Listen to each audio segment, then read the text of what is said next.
Hi guys, and welcome back to my channel. If you're new here, welcome. My name is Georgina and I love talking about slow living and minimalism. Today I'm going to be talking about how I started my slow living journey. Slow living is something that I have been incorporating in my life for the past few months, and I definitely feel that there has been a positive change, especially being a mom, an entrepreneur, and a student in school. So if you guys are interested in seeing how I started this journey, then keep watching. Today I'm going to mention 5 simple ways to start slow living and incorporating it slowly into your part of your life. The first thing is to act slowly. Living in New York and being a part of the city that never sleeps, you always see people always on the rush, always having to be somewhere and walking around, eating their food and not sitting down and enjoying it, people walking around. And I know it's a big thing now to like walk around with Starbucks and like go outside and going with your friends.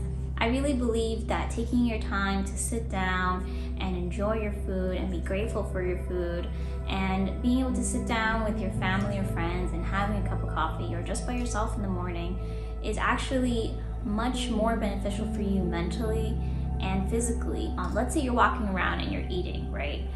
That is not good for you, because if you're constantly doing that all the time, one, I know I've done that before and it's really upset my stomach, and depending on who you are, that might do that too. And also you're stressing, you're walking around, you're stressing, you're thinking about one thing, you're moving around.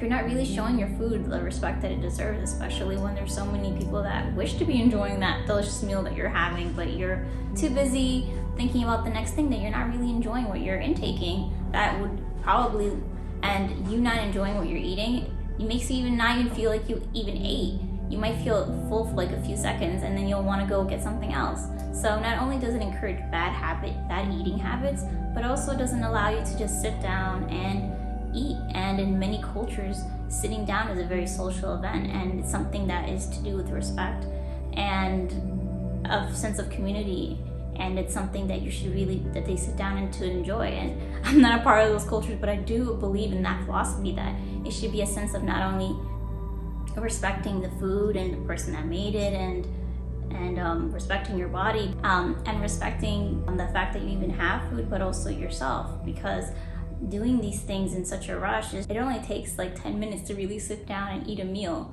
You saying that you can't put 10 minutes aside to just eat a meal. And the same thing goes with not only just eating, but working or any other activity. If you're working in a rush, right? You're saying you have you want to get everything done in 10 minutes. So you rush through it and you get it done in 10 minutes, right?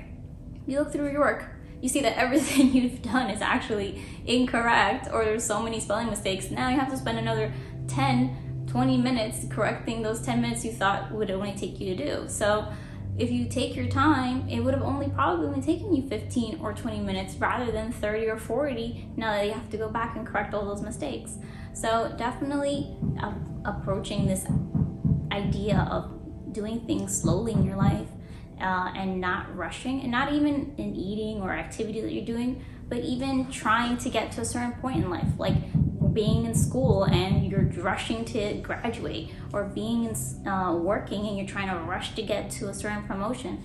Things just take a certain amount of time, and of course it's okay to time things perfectly, or to try and time things to get a certain task done. There's nothing wrong with that, but to the point where you're overloading yourself just to get to a certain goal is not helpful to you, to your mental health, to your physical health, to maybe the people around you that are there with you while you're trying to achieve these goals. So that is why acting slowly is the number 1 thing I believe is the best way to start your slow living journey. And number 2, which is connected to number 1, scheduling a routine. I know sometimes it's very hard to set aside 20 or 30 minutes of your day to schedule what you're going to do the next day, especially sometimes if you live a very kind of sporadic life where you have you're like homeschooling your child and you have things going on in the house. Sometimes you can't plan for, but it's good to be flexible. But it's good to just have a schedule that you can follow and try and follow. And if you have to be flexible here and there, that's perfectly fine. There's nothing wrong with that. You don't have to follow it to a T, but to have a certain schedule where you follow and you know what's going to come next. They even say this is very beneficial for children in terms of for them to have a schedule as well, for them to know what's coming next, because they like that feeling of being able to know what to expect at a certain time, what to do at a certain time. That we're just like children, we want to know what's going to come next, what's going to happen. That's why we plan our whole lives, right? We're like, at a certain age I'm gonna do this, at a certain age I'm gonna do that. We're always planning. We love being in control of our lives, and that's why scheduling routine is very important, not only for children but also for us as adults, so that we can have a certain schedule and our body gets used to certain schedules as well. If you go to sleep at 11 and you make that a schedule, you'll always wake up at a certain time that you want to wake up, like let's say 8 or 7 or 6. If you make it a schedule to always wake up at that time, your body will start automatically getting used to, will start getting used to that schedule and start waking you up at a time without you needing an alarm clock or without you needing to set a whole bunch of like alarms to wake up. And in the schedule, it's very important to set aside time for not only, your work or your family time, but also for time for yourself, for your physical health, for your mental health. All these things should be in your routine because they're very important to helping you be your whole self, your best whole self. And that's why I love slow living, because it really encourages you to really be your best self. And number 3, something that I've struggled with a lot: cultivating a positive attitude. Yes, I have struggled a lot with that. And my partner can definitely tell you, yeah, he can tell you, I have a lot of self-defeating thoughts, and I say them out loud. And of course, because I want to communicate how I'm feeling, but sometimes certain things you just shouldn't even say, because having those negative thoughts that you're always putting out into the air and in your mind just causes a negative environment for everybody that's around you. Even if your children are there around you, they're hearing these things. And if you're constantly saying, oh, I can't do this, I can't accomplish this, or I don't feel like I'm capable enough to do certain things, then your children or whoever is around you will start believing that about themselves as well, because we are who we surround ourselves with. So especially young children that are, I know if you don't have children you might not really care, but if you are a parent and you are saying these things around your children, they are going to have that defeatist attitude as well about anything that might seem a little bit too hard for them. They'll want to give up, and they'll say the same things that you're always saying.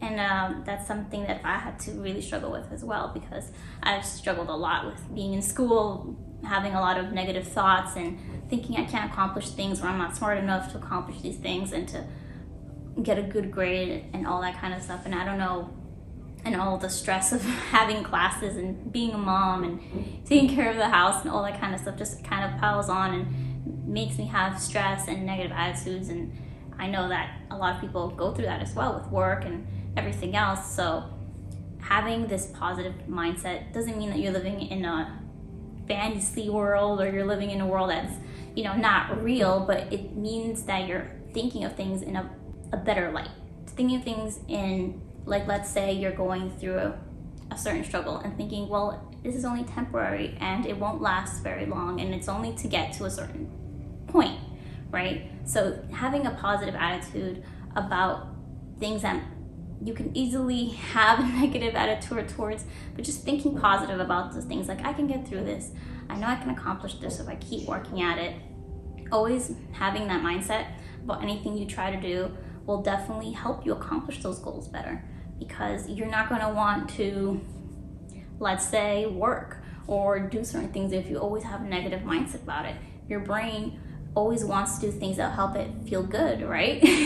That's why a lot of people love sweets. It makes them feel good. Or a lot of people like, alcohol and all these other things because it helps them feel good. But if you get that sense of feeling good you connect that with a joy feeling with that activity, then it'll be less hard for you to accomplish, or less hard for you to always get the motivation to do it. Point number 4, just be here. What do I mean by that? It means when you're doing a task, to just be mindful in that moment. Kind of like what meditation was always teaching us to be, to just be in that moment, to not start thinking about a whole bunch of stuff, and it's natural to think about, you know, what you got to do this moment and that moment and this moment. But that's why we create a schedule, right? So that way our mind isn't really wandering that much, because we know what to do at a certain time. And if we ever do have a moment where we think about something that we do need to do, we could always just pull out our phone and write it down in that moment. But really just being there in that moment. Let's say you're playing with your child, or if you are meditating, or if you're working out. When you're doing these activities, to just focus on what you're doing. Focus on the feelings that you're having and the people that you're around, and not to have all these focus on what you're actually doing, on the movements, on the stretches, on your muscles that you're feeling, and not focusing on what you're gonna do 20-30 minutes from then, because you're not fully enjoying the moment that you're in. And I know I've personally gone through this a lot, where I'm with my son and I start thinking about, oh man, I have this project due and I have this thing to do and everything, and it's just like, and it kind of just ruins the moment, because my son is talking to me but my mind is like in another place.